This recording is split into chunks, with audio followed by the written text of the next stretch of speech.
coopération sécuritaire entre les États-Unis et le Maroc est essentielle pour combattre le terrorisme et la criminalité dans la région et pour les intérêts américains en Afrique plus globalement.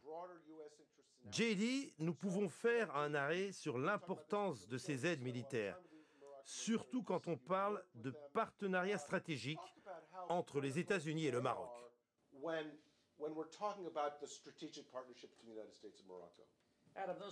C'est un point important. Il y a une coopération militaire très étroite entre le Maroc et les États-Unis. J'ai travaillé personnellement avec les forces armées marocaines que j'ai trouvées d'un très grand professionnalisme. Au début des années 90, alors que j'étais encore un jeune officier de l'US Navy, on a pris part à des exercices de débarquement sur les plages de la Méditerranée.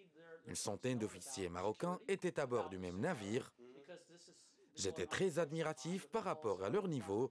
Ils nous ont expliqué clairement leur avis quant à la situation sécuritaire dans la région du Sahara, que le Polisario n'a cessé de déstabiliser depuis 1975.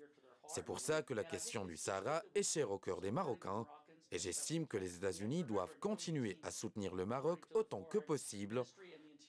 Il faut garder en tête qu'en 2018, le Maroc a pu avorter 89 000 tentatives d'émigration clandestine vers l'Europe via la Méditerranée. C'est un nombre impressionnant.